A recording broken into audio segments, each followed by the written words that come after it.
पहले मैं आप सबको शुक्रिया देना चाहता हूँ कि आप लोग आज बहुत कुछ हो रहा है श्रीनगर में, आप लोग तब भी आए हैं। एक दो हमारे चीज़ें थी जिसके लिए हम सोचे कि हम लोग मिलते हैं, क्योंकि हम एक ही फैमिली हैं। आप लोग जानते ही हैं कि कोविड टाइम के बाद, इनफैक्ट उससे पहले भी, तो सामापा के कोई मेजर प्रोग्राम्स जम्मू कश्मीर में नहीं हो पाए। थोड़े हालात डिफरेंट थे, फिर कोविड हो गया और उसके बाद पापा के बाद हम लोगों के लिए भी बहुत डिफ़िकल्ट था इमोशनली ऊपर उठना और वापस से चीज़ों को दोबारा से करना। तो इस प्रोग्राम के ज़रिए, हालांकि पिछले एक आध सालों में मैं कई बारी यहाँ पे आया, अलग अलग डिपार्टमेंट्स के थ्रू जो प्रोग्राम्स थे वो किए। कुछ प्रोग्राम्स में मैंने हेल्प भी किया ऑर्गेनाइज होने में, लेकिन वो सामापा के नहीं थे।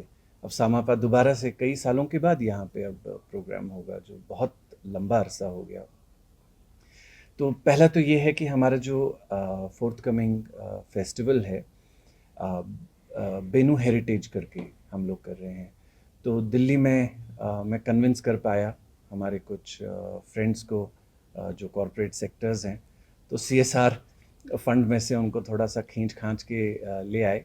तो सामापा और जो एक और ऑर्गेनाइजेशन है बेनू, तो उसके अंडर हम ये प्रोग्राम कर रहे हैं, बेनू हेरिटेज।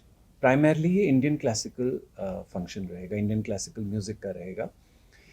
23 तारीख को दिल्ली पब्लिक स्कूल श्रीनगर में होगा, और 25 तारीख को government college for women Maulana Azad road पे वो रहेगा। इंस्टीट्यूट्स हमने क्यों इस बार डिसाइड किया कि पहला, एक इतने सालों में जो सामापा का हमेशा एक एजेंडा रहा, जो पापा की एक सोच थी कि हमें यूथ के साथ जो एक कनेक्ट करना है, वो हमसे ही ब्रेक हो गया, बिकॉज हम फंक्शन इन जिन भी रीजंस की वजह से नहीं कर पाए। तो यूथ को वापस से जोड़े हमारे ट्रेडिशनल आर्ट्स के साथ, हमारे क्लासिकल मौसीकी के साथ, और फिर धीरे धीरे हमारी कश्मीरी मौसीकी तो खैर जुड़ेगी ही जुड़ेगी इसमें, लेकिन हमने इस बार उसको एक अलग ढंग से जोड़ा है। मैं उसकी बात अभी करूँगा। और तो डीपीएस में वहाँ पे 2 प्रोग्राम्स होंगे। हमारे कंट्री के एक बहुत अच्छे सिंगर हैं और बहुत वेल नोन सिंगर हैं, डॉक्टर ओजेश प्रताप सिंह। और उसके बाद पंडित चेतन जोशी जी हैं, उनका फ्लूट रिसाइटल होगा।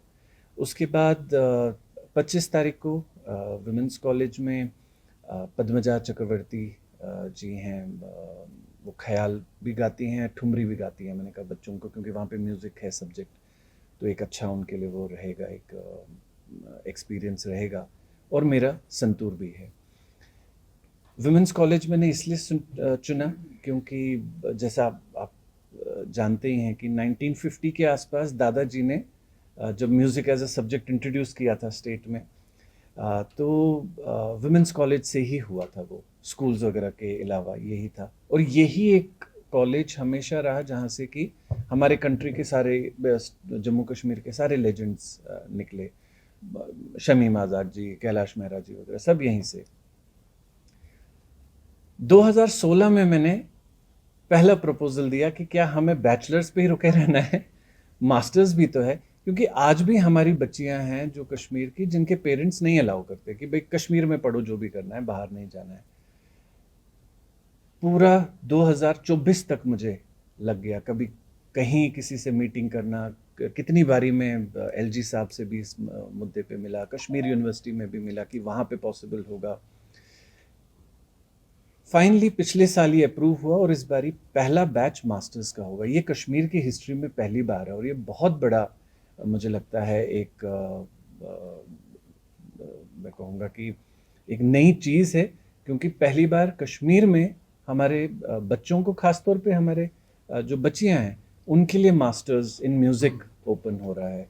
और गॉड विलिंग शायद यहाँ से पीएचडी भी अब हमारे निकलेंगे। अभी तो दिल्ली यूनिवर्सिटी वगैरह इन सब जगह से करके बच्चे हमारे वापस यहाँ पे आते हैं। तो ये एक फंक्शन का वो था कि जो हम कर रहे हैं। मैट्रिक्स ये प्राइवेट लिमिटेड है, जिनके सीएसआर प्रोजेक्ट से हमें ये पॉसिबल हो पाया।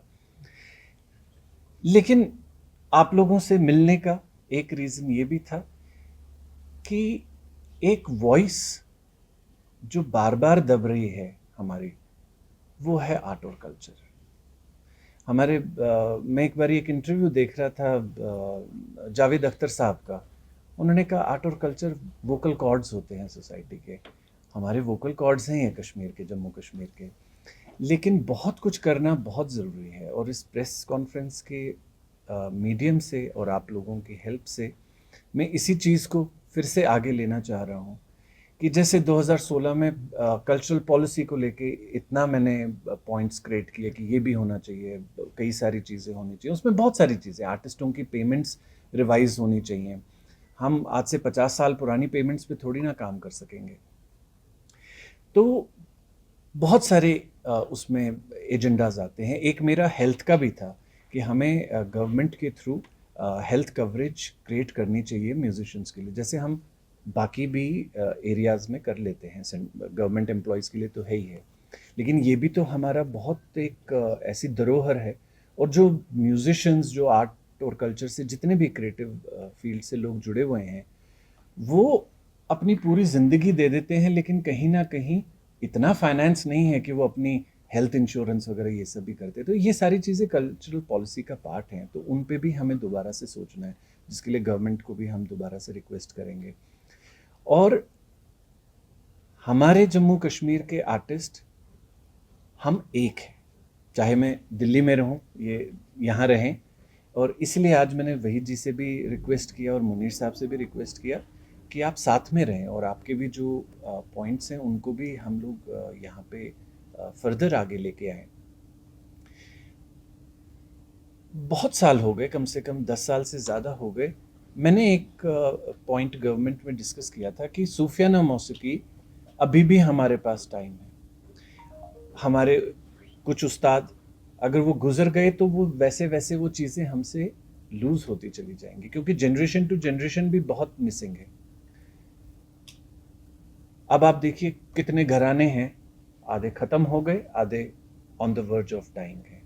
ये जो ऐसी चीज़ें हो रही हैं, हमें इन पे फोकस करना पड़ेगा। हमारा रबाब, सारंगी, तुम्बक, मटका, बाकी भी इंस्ट्रूमेंट्स, सितार हमारा, साज़े कश्मीर हमारा, हमें अपने बच्चों को सिखाना पड़ेगा।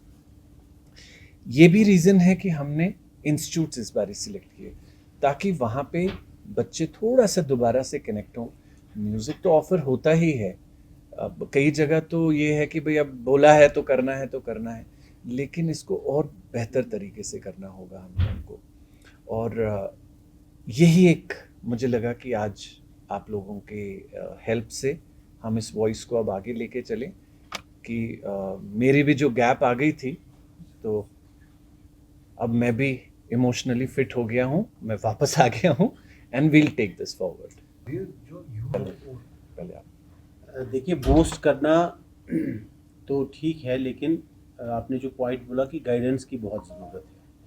यहाँ ऐसे इंस्टीट्यूशंस क्रिएट करने हैं जहाँ हमारे बच्चे प्रोफेशनली ट्रेन, चाहे वो इंस्ट्रूमेंटल में जाए, वोकल में जाए, सूफियाना मौसीकी सीखना चाहे या इंडियन क्लासिकल या कोई भी आर्ट फॉर्म सीखना चाहे। एक कॉन्फिडेंस बिल्ड करना है हमारे यूथ में कि हम किसी से कम नहीं।